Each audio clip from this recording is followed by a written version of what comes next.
welcome back to the Elite Real Estate Podcast. We're here part two with Paul we'll get ready to do a deep dive on how exactly he does his build to rents, as well as might want to start off with how many projects in total do you have in Niceville? Because I do remember you had a restaurant building. So let's tell us about what's the total number of different properties you guys have over there. Sure. So my wife and I, between Niceville, Blue Water Bay, and Valpy, own 10 residential properties. One is our primary and 9 are rentals. And then with business partners, I've done various investments in the community as well. So it's particularly the one you were talking about, Sam, is we bought a property that had an existing restaurant that didn't have a tenant in it and a small pub building in the back where there was a small brewery being run out of there. So a business partner and I purchased that, and we worked with the surrounding businesses to sort of rebrand the area as Central Parton, because the road that it's on is Parton Drive. And so we rebranded the area Central Parton. We brought in this great restaurant from Destin called PB&J Cafe. Shout out to them. They have a 4.9 rating on Google. They're the highest rated restaurant in Niceville. So nice. That's pretty awesome. I mean, next lunch day has got to be there. Yeah, absolutely. So they're just killing it. There's a fabulous little coffee shop across the street. I don't own that property, but called Wanda Coffee. It's the highest rated coffee shop in the area. And so sort of the Central Parton idea has really worked. It has sort of up-leveled all the businesses that are located along that strip. And my business partner and I put a little bit of money in to kind of refurbish some things. Got a fantastic lease for the restaurant. Redid the lease for the pub. And so we've been working really closely with the business owners just to do a lot of cool things. Like we're going to do like a progressive meal where like a person can pay $50 and you start at one of the places and you get a cup of coffee, and then you go to the next place and maybe you get a protein smoothie. Then you can go across the street to the restaurant and get a lunch, and then after the lunch you can go get a beer at the pub. I love that. Kind of really cool. one ticket price, and you can kind of go around and get a flavor for everything. So we're doing things like that to try to like not only rebuild that area of town, but to also just get the community out. I'm really big into this idea of what's called third spaces. So your home or where you live is your first space. Maybe your church or your work is your second space where you spend the most time. But communities really need third spaces. Third spaces are areas where the community comes together organically.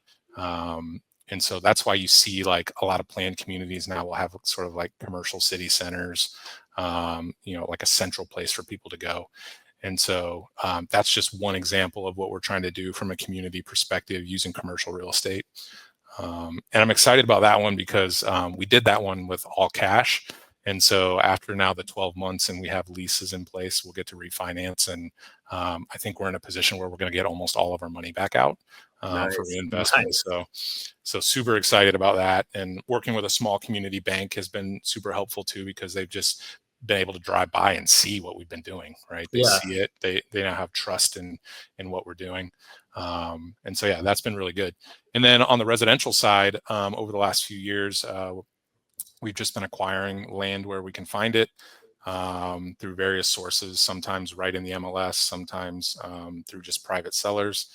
And so we've kind of stacked up projects for 25 and 26.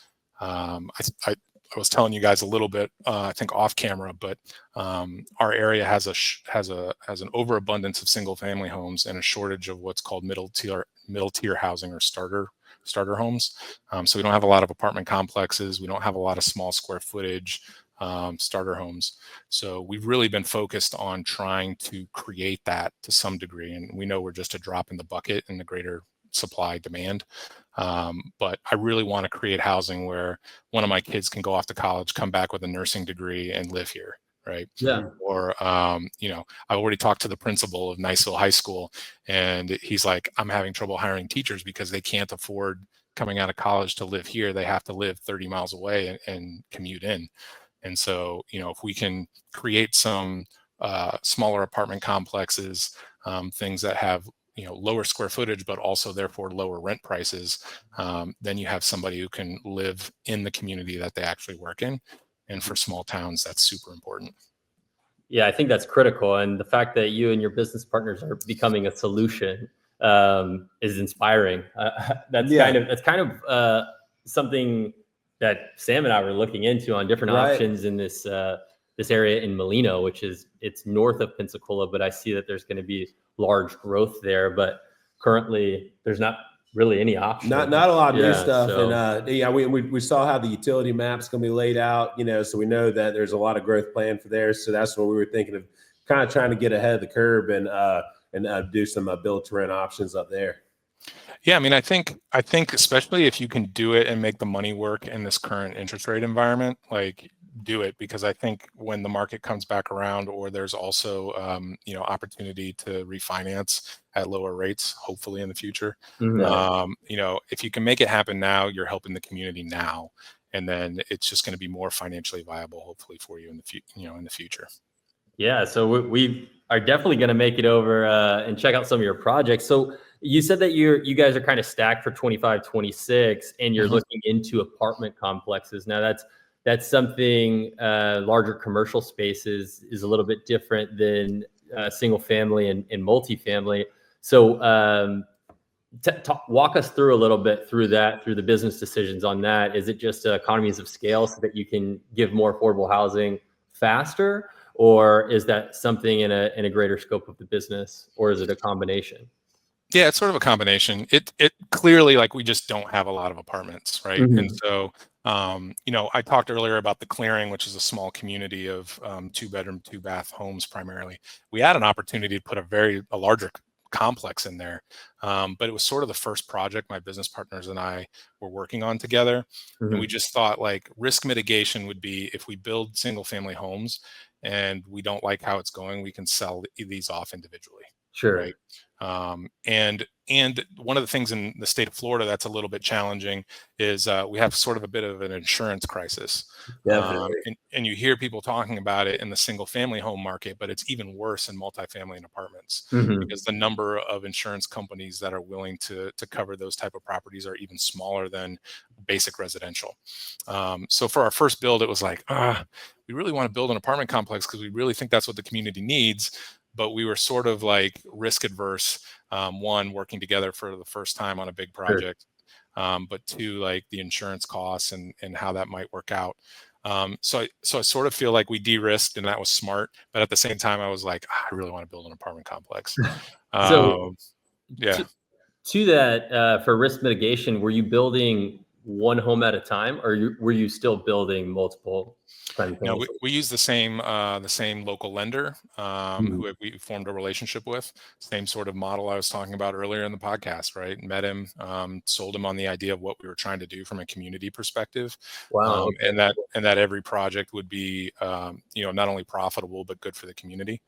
And so he was our lender on the commercial. He's going to be the lender on the commercial property when we refi. He was the lender for when we built the Clearing.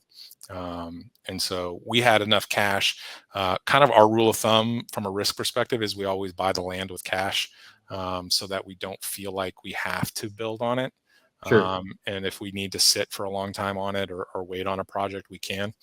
And so, we followed that so far. Yeah. I know it's challenging to do, but it's really like the best way to de-risk something. Sure. Like COVID teaches you that too. Like, if you owned a piece of property and you were about to develop a complex and the price of lumber went up 4 times, what it was before, maybe you want to sit on that piece of land longer. But if you have a loan that you're paying every month, it's going to get challenging. So we always buy the land with cash, which means we always have like equity for the bank right away, right? And then we try to we don't always take the maximum amount of loan money that we're offered, so we try to balance that loan to value with just the numbers, so that they make sense, because we're going to, from a cash flow perspective. We definitely want all of them to cash flow, and so we're making sure those projects do cash flow. And then with the idea over time that, the rents will obviously go up. We may have opportunities to refinance at lower rates as well. And that, this is the worst it's possibly going to be. It's only going to get better, right, over time. So yeah, the next project, it's already been framed. I drove by it yesterday. The second level is being framed right now, is a 2-story, 12-unit apartment complex in Valpy. Awesome. And it's going to be, the newest piece of construction in Valpy. Valpy is sort of known for a lot of older construction and nothing new and really fresh. So it's close to the military base. I'm pretty certain once it's done, it's going to rent really quickly.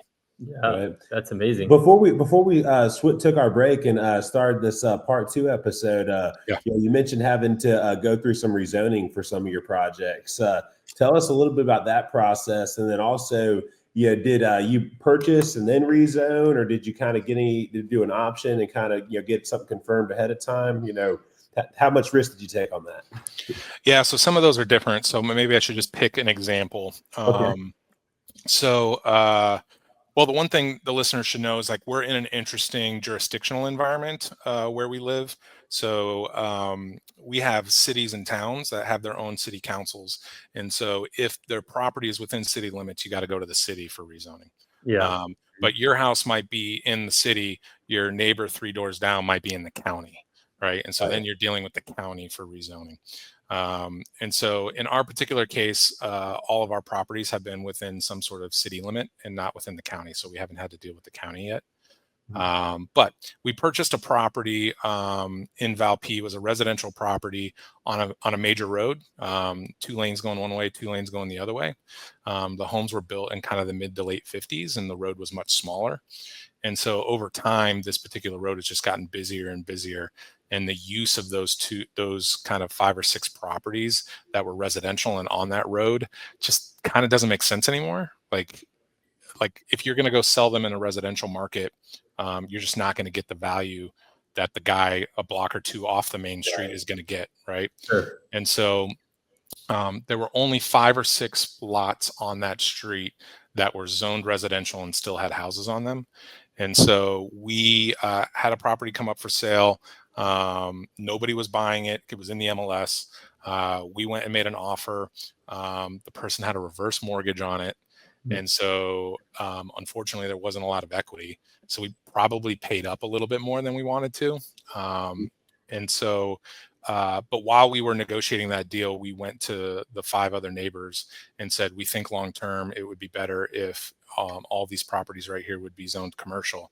If we did the paperwork for you, would you be open to signing it to have your property rezoned commercial? And so we felt like once we got kind of the nod from all 5 or 6 property owners there, that it would be really hard for the city to turn us down. And so we took the risk. We bought and closed on the property. We filed the next week for the zoning. We had all the NIMBYs, the not in my backyard people, come out, of course, and complain at city council. But ultimately, city council saw it our way that these properties' future would be some sort of commercial. That's awesome. And for the listeners, that's a lot of work talking to all those people. And I love the creativity and just forward thinking there. That's really cool. I actually think we paid for 2 or 3 out of the 5's actual filing paperwork to make it happen too. Right. Because some of these people, they just didn't have any money. They've been in these homes for 20 or 30 years. They're paid off, but they're on fixed incomes. Right. And so some of them were like, oh, yeah, no problem. I can cover the $200 or whatever. But others were like, I'm more than happy to support you guys and to sign the paper, but I just don't have the money. Sure. So yeah, we'd like to think we help them in the future, when they go to sell or, when they pass away and their family members go to sell. That now at least they have the option to either retain the house and sell it as a residential, or they can market it as commercial and sell it commercial. No, that's definitely doing them a favor. I mean, especially with the way you described how busy the road got, and it didn't sound like people would be wanting to build new houses because kids can't play in front yards. No. So yeah, definitely much better with the commercial purpose, and it gives everybody a better exit strategy in the future. Because they, as you said before, they wouldn't get nearly the premium for a home on a road that busy. Yeah, and I think too, like when it comes to rezoning, relationships also matter. Not that you're trying to like cook the books or get an advantage, but if your goals are in alignment with the city council or the county council people's goals, you're going to feel a lot better about asking for things. And a lot of these folks know that they have certain problems in their city, right? They need more commercial, or they need more affordable or middle tier housing. And so if you're positioning yourself in alignment with their goals, it's a lot less scary to go up in front of those boards and ask for stuff. Sure. That makes sense. That makes total sense. And I think something that you mentioned a little bit earlier, twice, one being more a local private lender and the other utilizing a community bank. Can you kind of stress the importance on utilizing and the advantages of utilizing local lenders as opposed to, Bank of America. Large national banks, and how that might be able to help and be advantageous to some of the listeners kind of starting in projects, or interested in doing ground up construction, or really anything in real estate? Yeah, lending's an interesting one, right? Because honestly, most people focus too heavily on what's the interest rate going to be and what's the payment going to be, and they don't necessarily think long term, or that any of these things might be negotiable, especially on the commercial side. Residential is pretty locked in, right? Like when you go to buy a house, Fannie Freddie says this is the rules, these are what you're going to get, and the lender tells you what rate they can give you at that moment. But you have more flexibility as you work with a local bank, because they're real people and they also live in your community. So the gentleman who's our main point of contact at the local bank, he literally lives 4 blocks from me, and I see him and his family out on walks, right? Yeah, so awesome.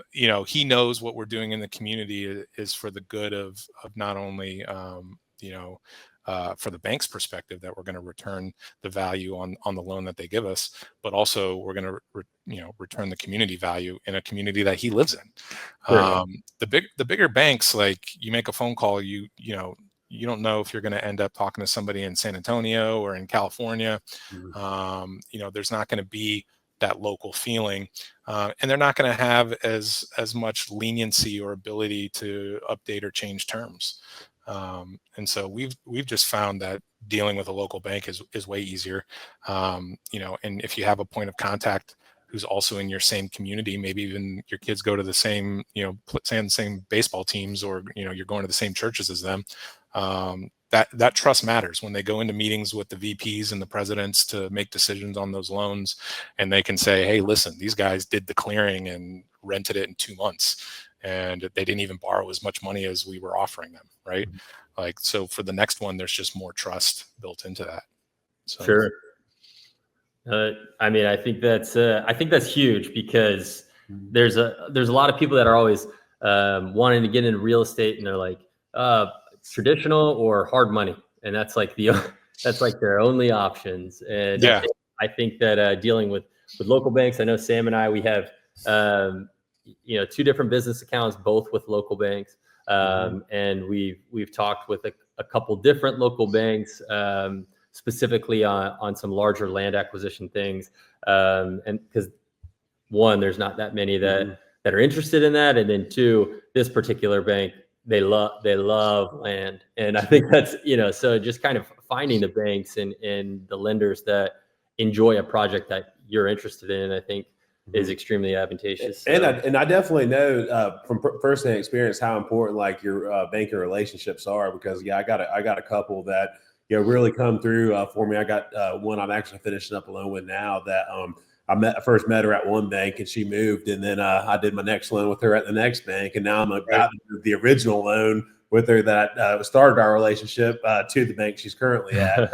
And she always like kind of pushes everything through, tries to help me out on insurance any way she can.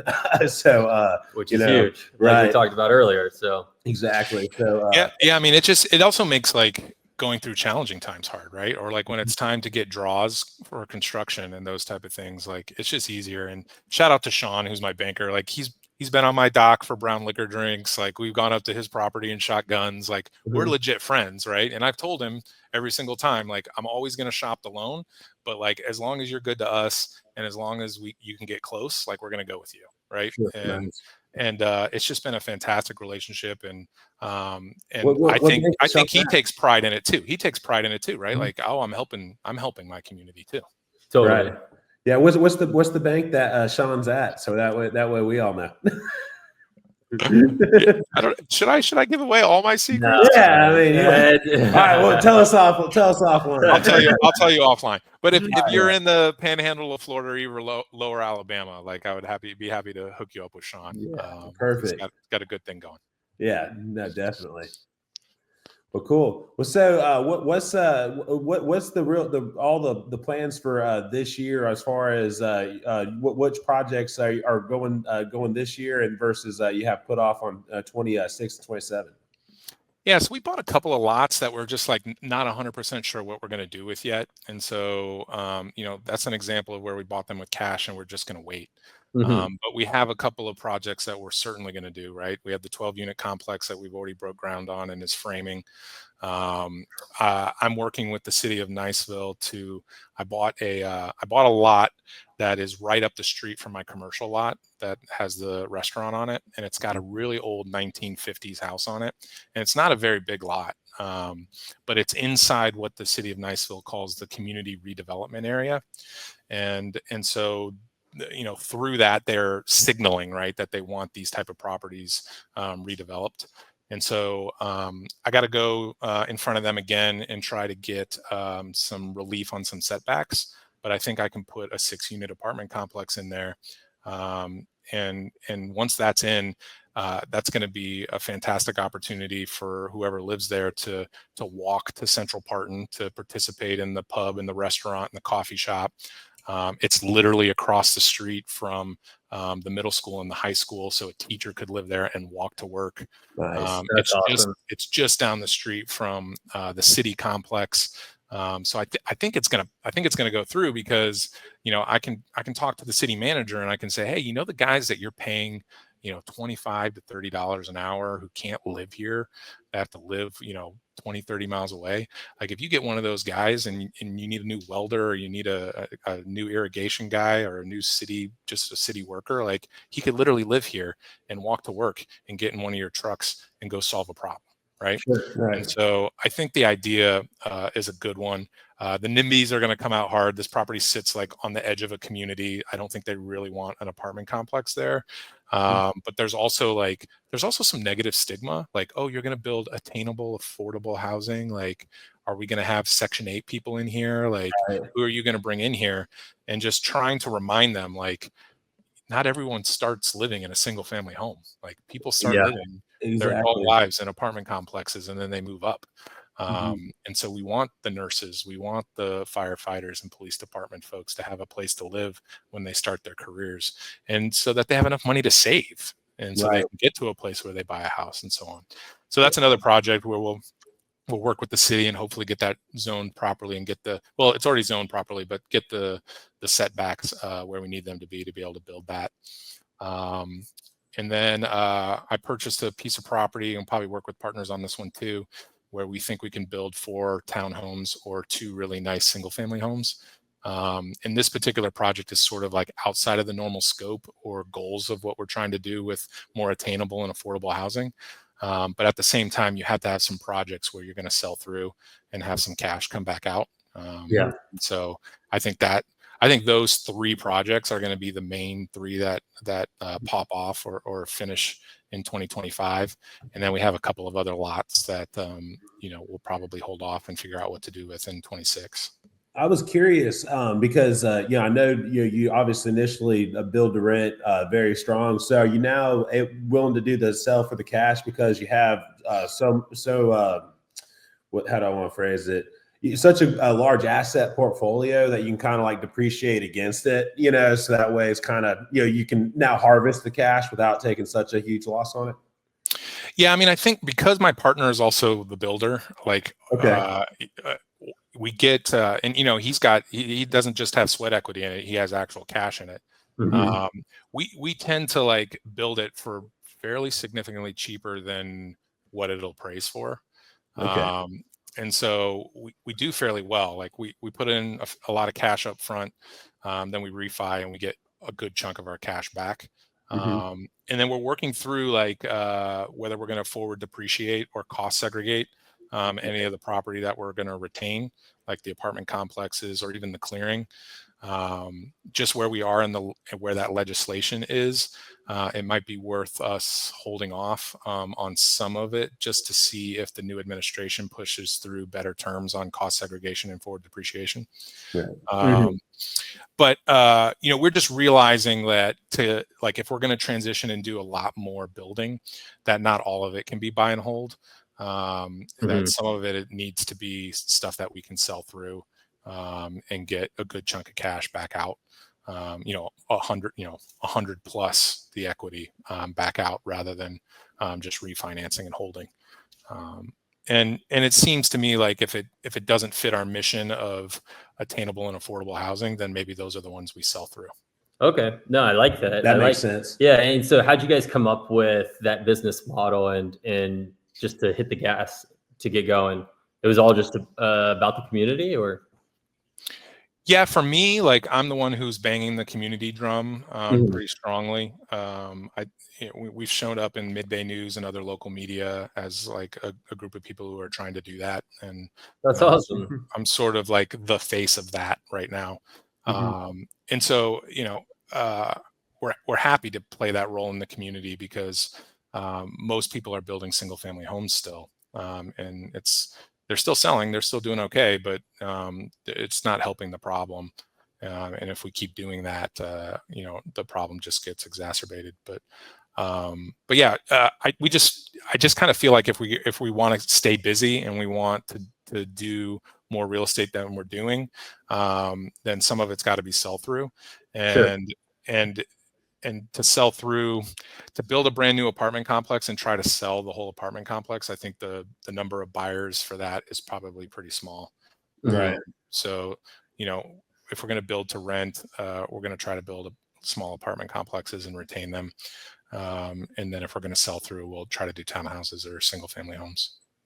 No, that makes sense. Yeah, that's really cool. So a little bit for the listeners and us, going into those meetings with the city or the county, kind of what's your strategy? It sounds mostly that it's community based, community forward. How do you kind of prepare yourself, and what are some of the things that you and your business partners do to decide best use cases for the lots that you have? Yeah, that's a good question. Well, I mean, we spend a lot of time at the city, right? So sometimes I'll go to city council meetings even if I'm not on the agenda, right? Okay. So that's one thing. Two, we meet with the city manager and the deputy manager on a fairly regular basis just to talk about what's going on in the community, what challenges they're having, and what we're trying to do. The challenge and kind of the gray area is the city council members themselves. They have sunshine laws where like they're not really supposed to talk about things that they're going to vote on outside of work. And so I have not pushed the envelope in trying to really have coffee or meals with those people to talk about specific projects, because I just feel like that blurs the line and puts them in an awkward position. Sure. However, showing up in Mid-Bay News, some of them now follow me on Facebook, and they're seeing the projects that we're doing in Valpy, for example. And so I'm hoping like, oh, they thumbs up my project in Valpy. Maybe when I go for the next Niceville project, right, they'll understand what I'm trying to do there too. Yeah. We live in, these are small communities. Even Pensacola is a bigger city, but it's still a small community. Definitely. So trying to position ourselves to be publicly known in a certain form or fashion, and then just being just super authentic. Like you can't fake it. The NIMBYs, the not in my backyard people are already going to come in and say that you're trying to take advantage of the situation, that you're just a rich developer, that you're trying to, take advantage of the city, blah, blah, blah. They're already going to do all the negative painting of you, in a public forum, and you have to be prepared for that, and you have to have thick skin. But if you stick true to what your goals are and you actually do what you say you're going to do, you're building equity with those folks. And, I want to live here for the next 30, 40, 50 years. And I want to have projects and do things for the community. So these are relationships that matter, right? And if something that doesn't go my way, I can't stand up and be angry about it. And I have to just shake their hands and say, I know you had a hard decision. I know this one didn't go my way, but we'll see you on the next one. Sure. Right. Yeah. How far are you going to just stay focused and do all your development in the Niceville Valpy area, or is there a range that you'd be willing to venture outside? Because I know right now everything's been community focused, for benefit, but I was just thinking that possible some of those build to rent strategies, you might venture out a little bit, just to make the cash to then put back into a community project. Yeah. I mean, you're right. Most of the stuff we've been working on has been community based. And we haven't really talked about this yet, but like when we're doing this very, very much so community based, like a lot of people get to eat, right? The lender gets to eat. The property manager, my local property manager, gets to eat every time we build a complex. The title company, when we buy things, when we retitle things. So when we're moving and shaking and doing things local and we're making things happen, other people and their expertise gets utilized and they make money too. So we've been super happy about kind of forming these relationships and having a team, and sometimes like at least 2 or 3 times a year, we get everybody together and we go grab sushi in Destin, right? And it's just sort of like a mini celebration of like not only getting to do cool real estate projects, but like with people you really like enjoy spending time with, and people That's awesome. Like, to be honest with you, I tell all of those guys individually that I love them, right, and hug them at the end of these meetings. Right. So it's gotten to a point where they're like brothers, right? And so we have this great symbiotic relationship. So right now, like I would say we're super hyper local, especially for things we want to retain. But I think like if our development and construction stuff continues to grow, like we'll have to do projects outside of the immediate 2 towns that are right here. And I think we're open to that. It's just not something that we're probably going to do in 25, but maybe something we would try a project in 26 or 27. We just have enough deal flow for the next 18 months that it doesn't quite make sense yet to look outside. No, that definitely does make sense. And I mean, I like how you're doing everything there, but as you said, and I know, Niceville and Valpy is not that big, and once you develop all the land, you got to go somewhere. Well, it's funny because part of the reason we have so many lots is because we were also under the guise of like, well, if a lot comes up for sale, we better buy it because we don't know when the next one's going to come up. That's true. Yeah. Definitely. But there's been more than I thought, right? So there's been actually a couple of deals where I'm like Paul 12 months ago would have bought this, right? Just because he didn't know when the next one was coming. Right. But now that we have enough like in the backlog, I'm like a little more discerning because I do feel like projects, even in a small town, come up more often than maybe I expected them to originally. Right. So when you're looking at lots and kind of sourcing your lots, I know you said earlier that sometimes you do it just through private sales and a lot through the MLS. Are you generally searching just commercial and lots that allow multifamily, or are you kind of open to, I know you said your sell through is probably going to be the townhomes and single family.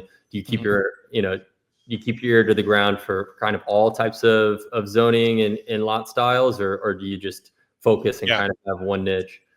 No, I kind of look at everything, like, because it's a small town, like if anything comes up for sale, we tend to look at it and say, okay, what's in the realm of possibility for this space, and then we decide whether to go for it or not go for it. Like I said earlier, like some of the properties we do find through the MLS.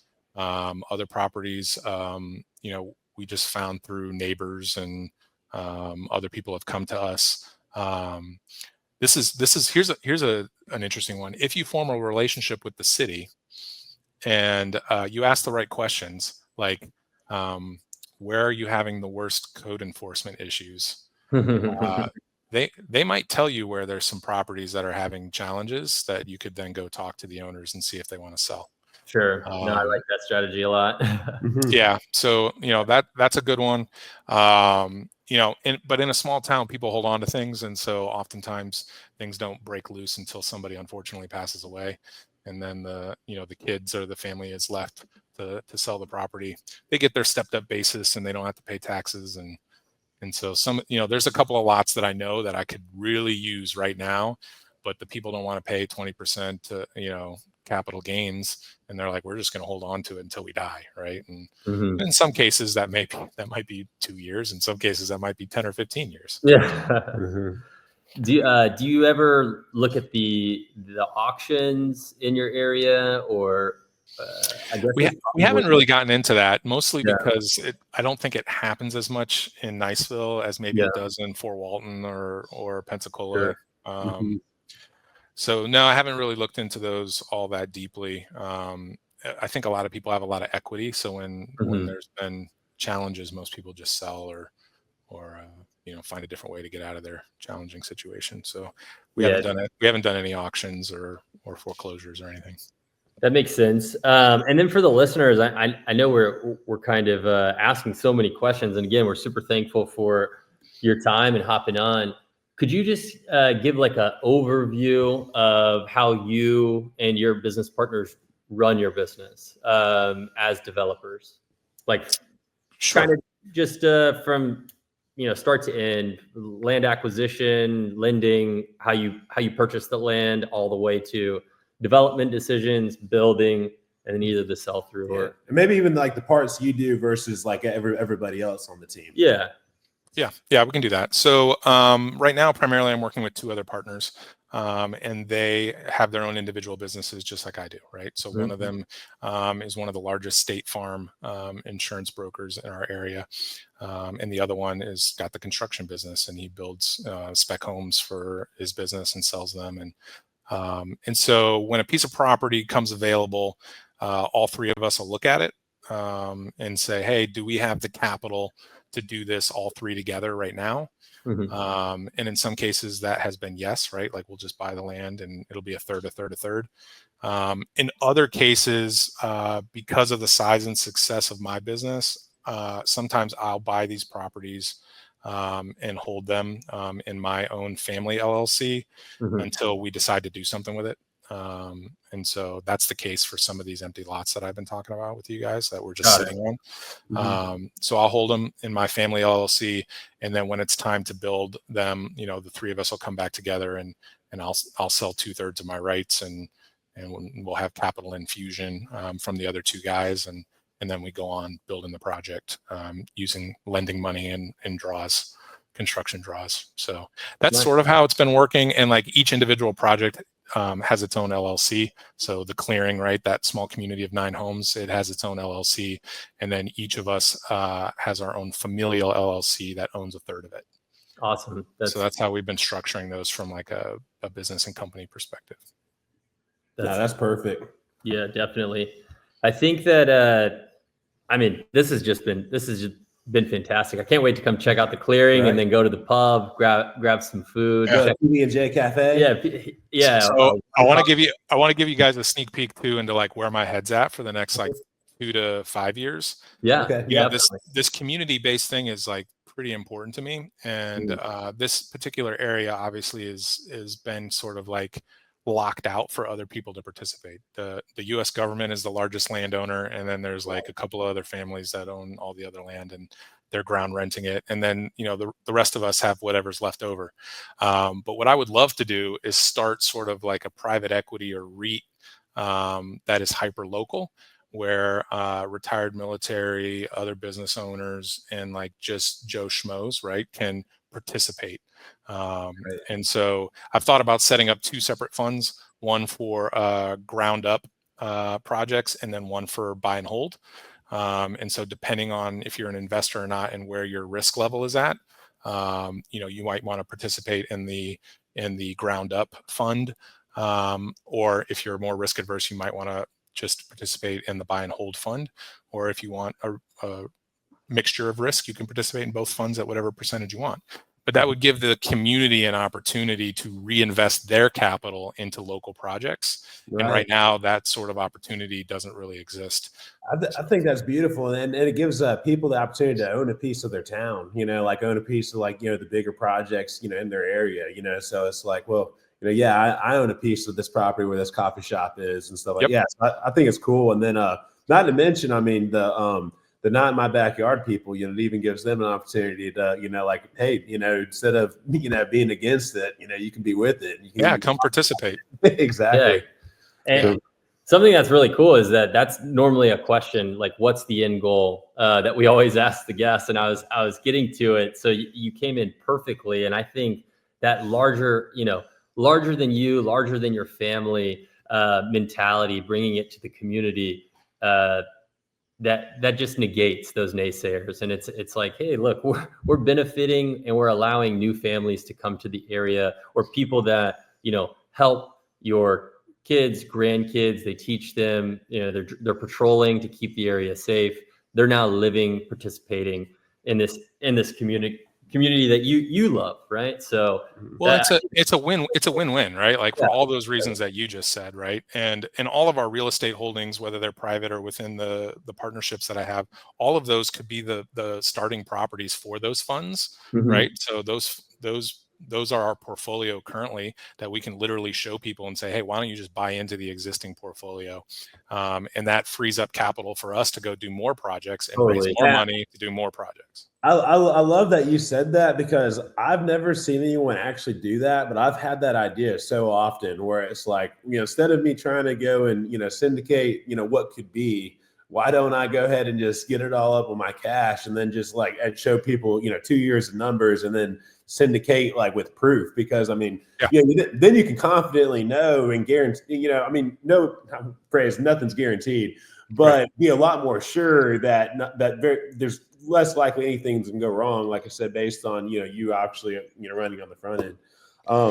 And the devil's in the details, right? Like when it comes to private equity investments and REITs and stuff, you really have to have your ducks in a row with the SEC, and whether you can take on accredited investors and non-accredited investors. And so part of the reason we just haven't done it yet is we have enough of our own projects and our own primary businesses that we're trying to run, that it seems like it's probably not a good idea to start the fund just yet, without the right amount of knowledge and regulatory understanding. But that is something that I'm thinking heavily about, and just a way to include the community, and for all the positive benefits that we just talked about over the last 2 minutes. So no, that's awesome.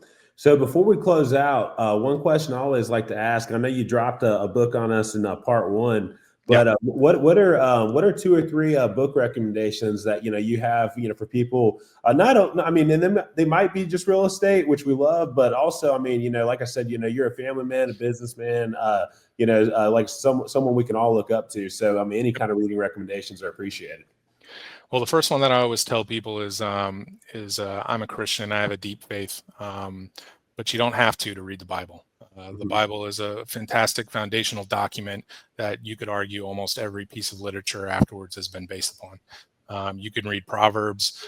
You can read the parables that Jesus provides, and all of those things are net positive in your life. If you're, I joke with people about Proverbs. I'm like, you're reading Marcus Aurelius, or you're reading all these books for these great quotes.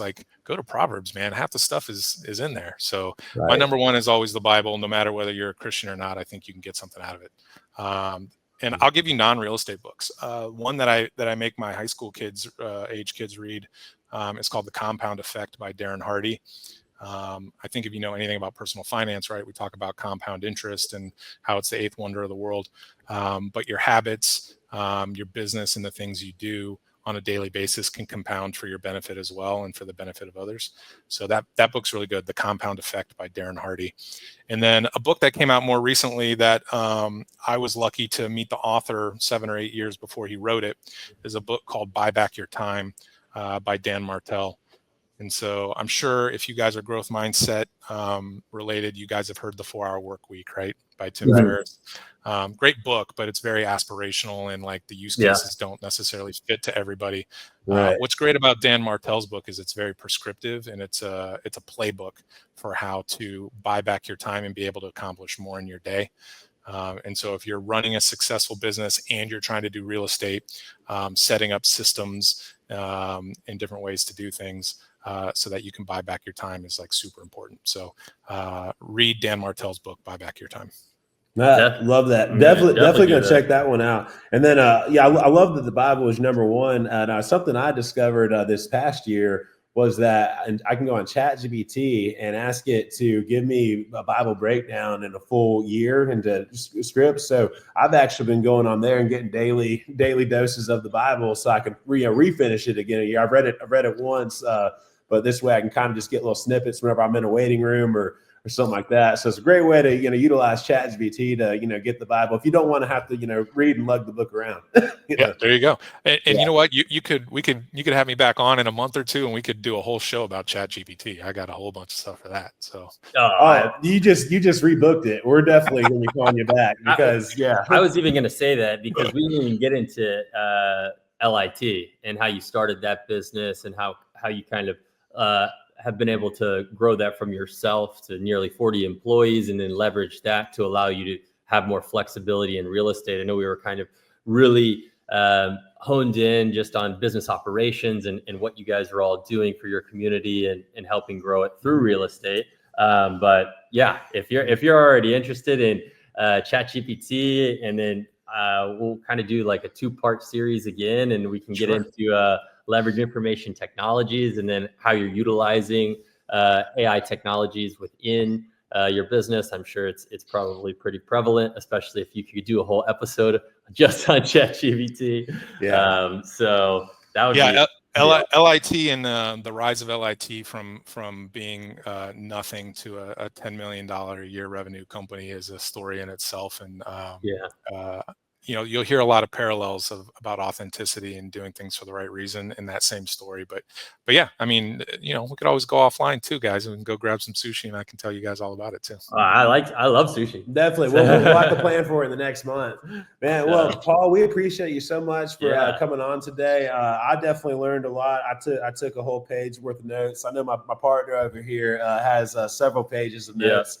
We just, like I said, we can't express enough gratitude for you coming on our show today and sharing with us your knowledge and everything you're doing for the community of Niceville and Valpy. I went to Niceville in 9th grade, and I went to the collegiate high school over at the college, is where I graduated from. So I've been in the Niceville community. My mom has a dance school in Blue Water Bay. Nice. So we're a part of that area as well. And we just appreciate everybody that, reinvests in the community and brings up, the value of everything there, because everybody who's a member of the community always benefits when people like that come in and do that. Totally. Awesome. I appreciate that, guys. And congratulations on, I think you're over 30 episodes, right? Right. Yeah. We made it over 30. So awesome. we're excited to keep pushing out. We're like I said, start with your episode. We're going to be starting to push out 2 episodes a week, so that we can give you kind of the part 1 at the beginning of the week and the part 2 in the end of the week. For the people that really want to dive in and hear the details. Yeah, this was awesome. I really enjoyed this new format. So me too. So you guys let us know in the comments. Any type of thing that you liked specifically, or if you didn't like the format, but I really enjoyed it. I think it was good. And before we close out, Paul, if anyone wants to get in touch with you about any of the projects that you're doing in Niceville, and if they want to become a part of any of that, I know you mentioned the REIT in the future. How do people get in touch with you, or be able to see what you're doing? Yeah, so one of the huge blessings of having the last name that I have is that I'm very Googleable and easy to find. I spend most of my time on X and on Facebook, and it's basically on X, it's at Paul Sjoberg, and on Facebook, I think I'm paul.e.sjoberg. And so you can find me on those 2 socials primarily. I'm on LinkedIn too. If you're a LinkedIn person, you can find me there.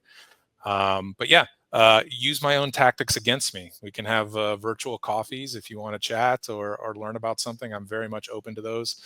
I get a lot of energy from meeting and talking with people. I'm a severe extrovert, so I look forward to grabbing sushi with the two of you, and I look forward to meeting with some of your listeners virtually for coffee. Yeah, same. Sam, how do we find you? Yeah, so check us out at the eliterealestatepodcast.com. We are going to be doing some updates here very soon, but check us out there. You can definitely fill out anything at that little information tab at the bottom if you want to get in touch. And also on my Instagram at Sam_FloridaMan. So just shoot me a message on Instagram. We'd love to look at your deals. If you have any lots for sale in Pensacola, Florida, that's primarily where Will and I are buying right now. Paul will buy anything you have in nice deals on the parameters, and then, Will, where can we get in touch with you? Yeah, check out Elite Real Estate Podcast on all the socials, anywhere that you stream from. Definitely want to give a big shout out to Clean Eats, allowing us to get all of the awesome guests week to week, helping out on this podcast. And then special shout out to Central Parton and PB&J Coffee or Cafe and Wanda Coffee. And then what were the other two places? The pub was the pub? We have Bayou Pub. Cool. We have Poppy's Protein. Awesome. Yeah. So we're trying to add some new businesses to the mix over time. But yeah, they're all going well, and we'd love to have you in Niceville at Central Parton. So come check it out. Awesome. All right, guys. Well, we'll see you guys on the next episode. Talk to you soon. Cool. God bless everybody.